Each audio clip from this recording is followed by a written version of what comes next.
So in this video, I will talk about the fundamental factor model from a big picture perspective. And in the next lesson, we will go deeper into how these factors are actually interpreted. With that said, let's get right into the content. So remember from my previous lesson that the reading discusses three types of factor models. And the focus of this one will be on fundamental factor models. And as we know, the foundation for this model goes back to the CAPM model, which was introduced by William Sharpe in 1964, where stock returns were explained by the market risk premium. In other words, the market factor captured through the beta of the market.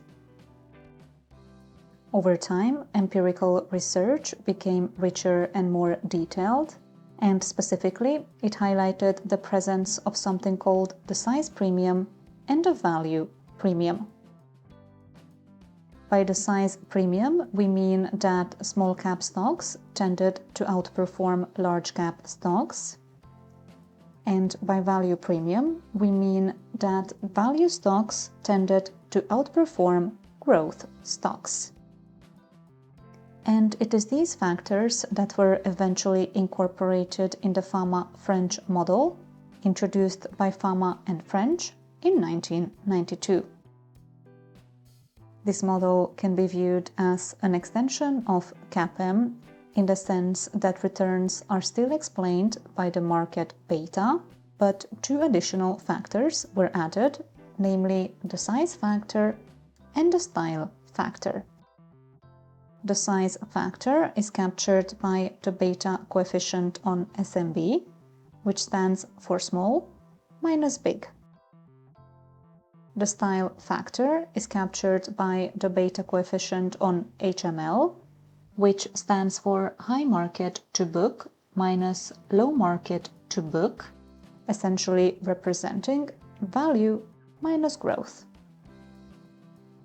Over time, the model was expanded as in 1997, Carhart introduced another factor called the momentum factor, represented by the beta coefficient on WML, which stands for winner minus loser, that is, stocks that have been rising consistently versus stocks that have been falling consistently.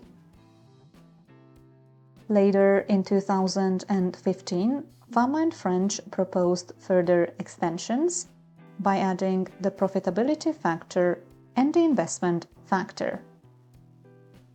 The profitability factor is represented by the beta coefficient on RMW, which stands for robust minus weak profitability, while the investment factor is represented by the beta coefficient on CMA, which stands for conservative minus aggressive investment behavior.